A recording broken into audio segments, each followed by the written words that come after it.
بسم اللہ الرحمن الرحیم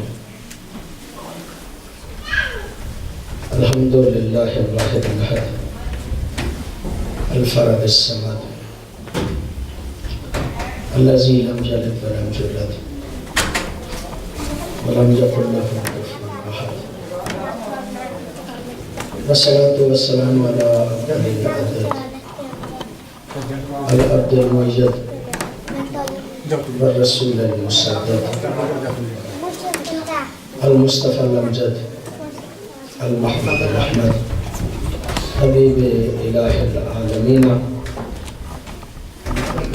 ابی الزہراء محمد اللہم صلی علی محمد وآل محمد صلی اللہ علیہ وآلہ الطیبین الطاہرین المعصومین الذین لا یقاس بهم من خلق احد ولعنۃ الدائمۃ علی اعدائهم من یوم العداوۃ الی یوم الدین اما بعد فقد قال اللہ تبارک و تعالی فی کتابہ الحکیم بسم اللہ الرحمن الرحیم یا ایھا الذین آمنوا اطیعوا اللہ و اطیعوا الرسول و اولی الامر منکم. سوال پڑھیے گا. اللہم صلی علی محمد وآل محمد. اس پاک بارگاہ میں الہی محمد و آل محمد کا صدقہ تمام مومنین و مومنات کی دلی خواہشات مبنی بر شریعت اپنی بارگاہ میں قبول و منظور. جتنے بھی مرحومین ہیں اور خاص طور پہ جناب ذوالقدر رضوی صاحب کے کے بھائی جن کا ذکر کیا گیا، الہی انہیں جنت الفردوس میں جگہ عطا فرمائے. اپنے اپنے مرحومین کے بلندی درجات کے لیے ایک مرتبہ پھر بابا جی بلند صلوات پڑھیں. اللہم صلی علی محمد وآل محمد. معزز بزرگان اور محترم دوستو، آیت کریمہ کے ضمن میں ہر روز چند ٹوٹے ٹوٹے الفاظ آپ کی خدمت عالیہ میں پیش کر رہا ہوں، اور کل کی مجلس جہاں پہ ختم ہوئی یا جس بات کو عرض کرنے کی کوشش کی گئی تھی وہ یہ ہے کہ اطاعت بغیر معرفت کے نہیں ہو سکتی، اور اللہ کی معرفت ہم حاصل کرنا چاہتے ہیں تو دو طریقے سے اس کی معرفت کو حاصل کیا جاتا ہے. ایک تو یہ ہے کہ اس کی کنہ ذات کو سمجھا جائے، اور یہ بات عرض کی گئی تھی کہ کنہ ذات توحید ہماری عقلوں میں نہیں آ سکتی، یعنی ذات توحید کو فی نفس ہی سمجھنا یہ انسان کے بس میں نہیں ہے. اس کا عقلوں میں محدود نہ ہونا، اس بات کی سمجھ آ جائے تو اتنا ہی کافی ہے کہ کوئی ذات ہے کہ جو عقلوں میں نہیں آ سکتی. یہی معرفت ہے اس کی. اور دوسری بات جو عرض کی گئی تھی وہ یہ ہے کہ اللہ کو اس کی صفات کے ذریعے سے سمجھا جائے. اگر صفات کے ذریعے سے سمجھا جائے اور صفت کا تصور جدا ہو اور موصوف کا تصور جدا ہو تو اس سے دوئیت لازم آتی ہے. جہاں پہ دو کا تصور آ جائے وہ بھی شیعوں کا خدا نہیں ہوتا. میں جان بوجھ کے زیادہ دقت میں نہیں جانا چاہتا، البتہ ایک بات عرض کرنا چاہتا ہوں. سرکار حضرت امیر المومنین تشریف فرما. اللہم صلی علی محمد وآل محمد. ایک زانوں پہ سرکار حضرت عباس تشریف فرما تھے، دوسرے زانوں پہ مخدومہ زینب سلام اللہ علیہا تشریف فرما تھے. حضرت نے حضرت عباس کو، مولا نے حضرت عباس کو دیکھ کے کہا بیٹا کہو واحد. حضرت نے کہا واحد. پھر کہا اسنان کہو دو، تو حضرت عباس نے دو نہیں کہا۔ بیٹا دو کیوں نہیں کہہ رہے؟ کہا بابا جب آپ نے ایک کہا تو میرا تصور اس ذات توحید کی طرف چلا گیا، اب چونکہ اس کی طرف تصور چلا گیا ہے، دو اس لیے نہیں کہہ رہا کہ وہ ذات ہی ایسی ہے کہ جس کے بارے میں دو کا تصور نہیں ہو سکتا۔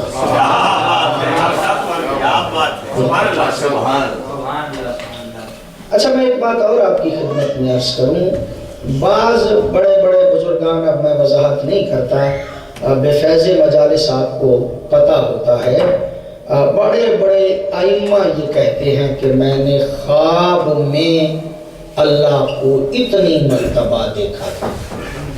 تاریخ میں وہ چیزیں موجود ہیں، آپ مطالعہ فرمائیے کہ کس نے یہ کہا تھا کہ میں نے خواب میں اپنے رب کو 99 مرتبہ دیکھا تھا، اور اس کی شکل ایسی تھی، اس کا چہرہ ایسا تھا، وہ کچھ لوگوں نے کہا۔ لیکن میں آپ کی خدمت میں عرض کروں کہ خواب میں بھی وہ دیکھا جا سکتا ہے جس کا خارج میں وجود موجود ہے، جس کا باہر تصور نہیں ہو سکتا، وہ خواب میں بھی نہیں آتا، چونکہ انہوں نے خدا ایسا بنا لیا تھا کہ مجبوراً اس کی ٹانگ جہنم میں بھی لے جانی پڑی۔ اب پڑھ کے دیکھیے گا، بہت بڑی معتبر کتاب ہے، نام صحیح بخاری ہے۔ فرماتے ہیں کہ جہنم بھری نہیں جائے گی، سب کچھ ڈال دیا جائے گا، پھر بھی نہیں بھری جائے گی۔ پھر کہے گی حل میں مزید کوئی ہے تو بھیج، چونکہ جہنم ہے بھری نہیں جا رہی، آخر اللہ اپنی ٹانگ کو جہنم میں بھیجے گا، پھر کہے گی بس بس بس اب میں بھر گئی۔ یہ تصور توحید ہے، یہ تصور توحید ہے، اور یہ تصور توحید بخاری شریف ہے۔ آپ اندازہ فرما رہے ہیں کہ جن کا خدا جہنمی ہو، ان کا کوئی اور جہنم میں چلا جائے تو کیا فرق پڑتا ہے؟ یہ ٹانگ کو جہنم میں لے جاتے ہیں، میری سمجھ میں نہیں آتا یہ اللہ کی ٹانگ ہے یا کوئی اور ٹانگ ہے جو جدا ہو چکی تھی۔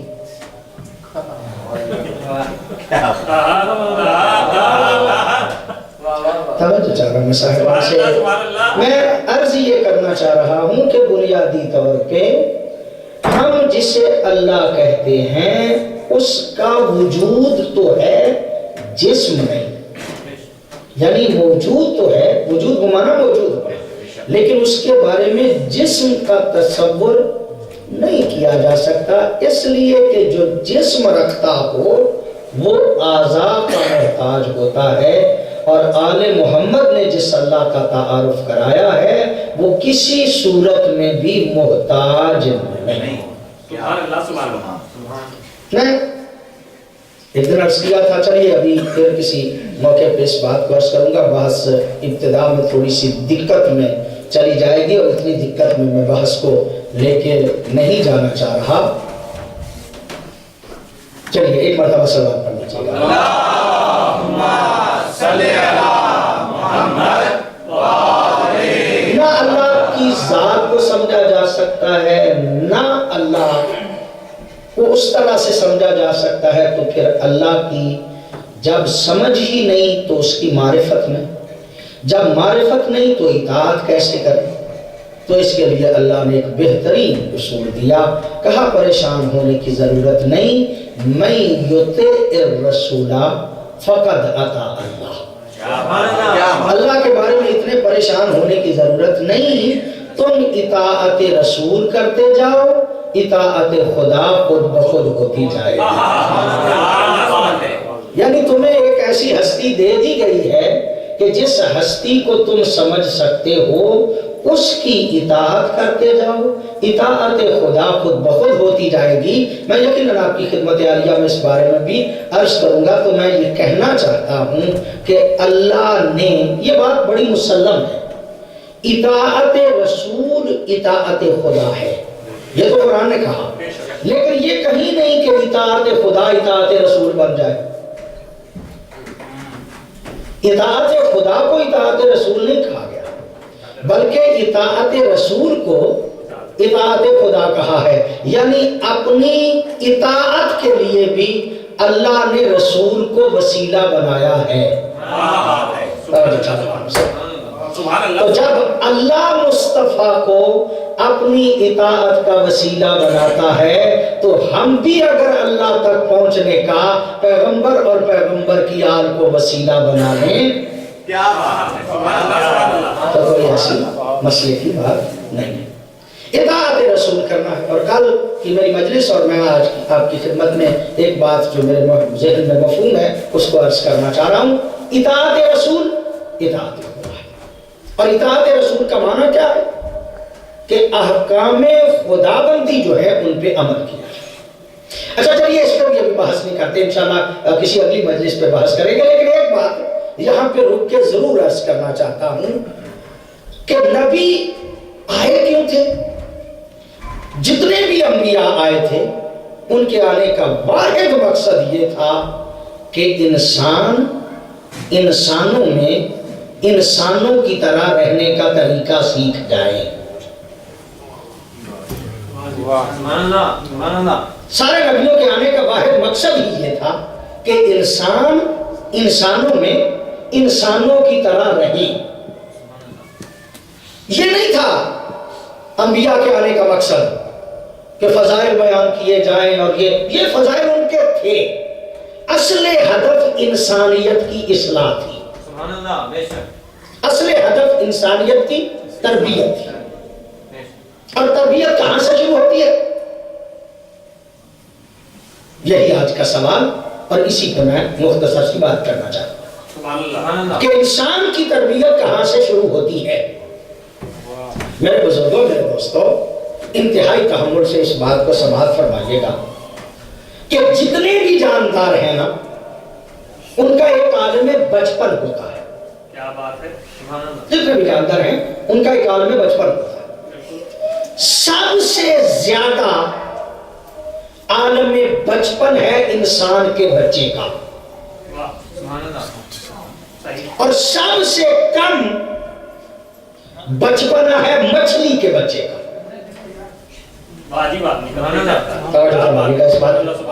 سب سے کم بچپنا ہے مچھلی کے بچے، اور سب سے زیادہ بچپنا ہے انسان کے بچے کا۔ مچھلی کا بچہ ادھر پیدا ہوا، ادھر اس نے اپنی پریکٹس شروع کر دی، لیکن باقی جتنے جانور ہیں ان کے بچے جو ہوتے ہیں، کسی کا بچپنا 1 دن، کسی کا 2 دن، کسی کا 10 دن، کوئی مہینہ، کوئی 2 مہینے۔ انسان کا بچہ اگر بچی ہو تو اس کا بچپنا 9 سال ہے، کیا بات ہے؟ سبحان اللہ، سبحان اللہ۔ اور اگر بچہ ہو تو اس کا بچپنا 15 سال سے پہلے تک ہے۔ میں کہنا یہ چاہتا ہوں آپ کی خدمت میں کہ یہ انسان کے بچے کا بچپنا کیوں زیادہ رکھا گیا؟ یہ جتنا بچپنا زیادہ ہے اتنا ہی یہ قابل تربیت زیادہ ہے۔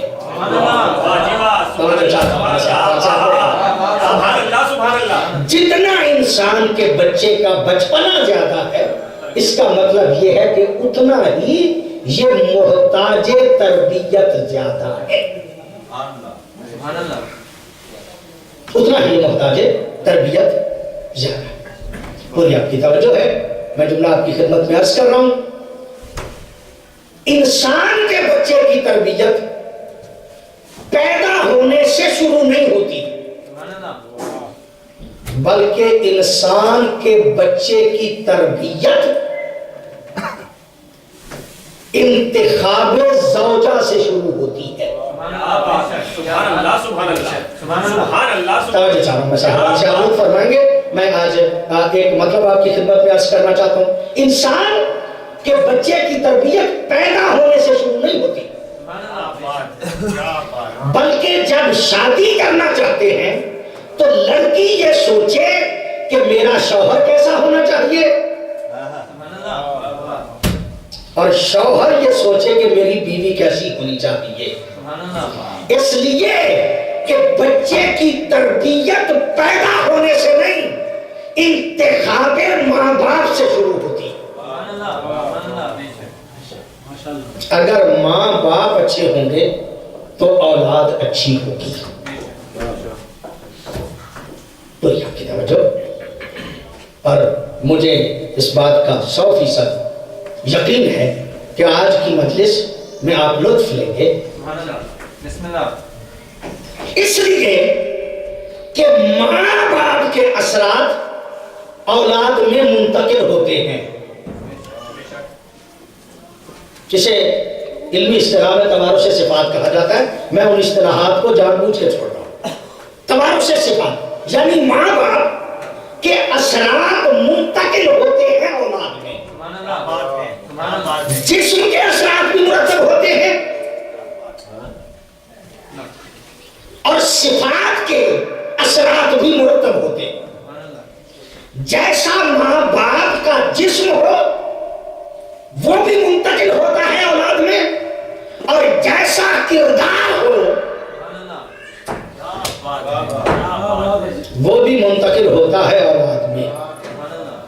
یہ جسم کے اثرات تو مرتب ہوتے ہیں، یہ تو آپ کو پتا ہے۔ اس لیے کہ جب بچہ پیدا ہوتا ہے تو یہ رسم عام طور پہ ہے کہ کہا جاتا ہے یہ فلاں پہ گیا ہے۔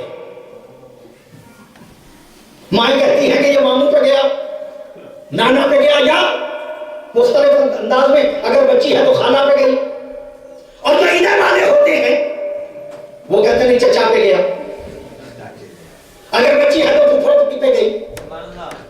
تو یہ کہنا کہ ان پہ گیا اس بات کی دلیل ہے کہ ان کے اثرات مرتب ہوئے ہیں۔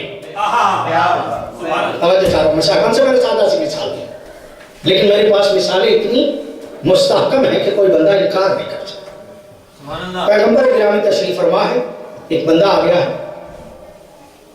ساتھ اس کی زوجہ ہے، زوجہ بھی خوبصورت ہے، نوجوان بھی بڑا خوبصورت ہے۔ اندر آ گئے ہیں، ایک بچہ اٹھایا ہوا ہے، بچے کا رنگ کالا ہے، موٹے موٹے ہونٹ ہے۔ آگے کہتا ہے یا رسول اللہ، یہ میری زوجہ ہے، میری کزن، میں اس کے کردار کو جانتا ہوں، میں بھی نیک ہوں، یہ بھی نیک ہے، یہ بھی خوبصورت ہے، میں بھی خوبصورت ہے، یہ بچہ پیدا ہوا ہے، میں اپنی زوجہ پہ الزام بھی نہیں لگا سکتا، لیکن اس بچے کو اپنا بچہ ماننے کو جی بھی نہیں چاہتا۔ نہ یہ اس طرف گیا نہ یہ ہماری طرف گیا، میں بھی خوبصورت، یہ بھی خوبصورت، بچہ بدصورت ہے، کالے رنگ ہے، موٹے موٹے ہونٹ ہیں، یا رسول اللہ اپنا بچہ ماننے کو جی نہیں چاہتا اور زوجہ پہ اعتراض بھی نہیں کرنا چاہتا، یا رسول اللہ کیا پریشان ہوں، سمجھ نہیں آتا۔ روایت کے لفظ فما قاسا رسول اللہ، رسول اللہ نے تھوڑی دیر اپنے چہرہ اقدس کو جھکائے رکھا، اور چہرہ اقدس کو جھکا کے پھر اٹھا کے جواب دیا۔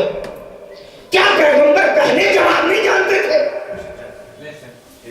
پہلے بھی جانتے تھے، لیکن بعض اوقات کسی بات کی اہمیت کو بڑھانے کے لیے نبی خاموش ہو جایا کرتے تھے۔ رما رمی میں بات کرنا اور ہوتا ہے اور تحمل سے بات کرنا اور ہوتا ہے۔ نبی نے بتایا کہ اگر کسی بات کی اہمیت زیادہ ہو تو اسے جلدی جلدی نہیں کرنا چاہیے، اسے حوصلے سے کرنا چاہیے۔ یہ جو زیادہ باتیں کرتے ہیں نا، ان کی باتوں میں اثر نہیں ہوتا۔ توجہ چاہ رہا ہوں میں صاحبان سے، جو تحمل سے بات کرتے ہیں ان کی بات میں ایک اثر ہوتا ہے۔ فرما کا سر رسول پیغمبر گرامی نے اپنے چہرہ اقدس کو جھکایا، تھوڑی دیر کے لیے اٹھایا اور اٹھا کے کہا لے جاؤ، یہ تمہارا بیٹا ہے۔ سبحان اللہ، لے جاؤ، یہ تمہارا بیٹا ہے۔ تیرے اور آدم کے درمیان 90 باپ تھے، تیرا 25واں باپ بالکل اسی طرح کا تھا۔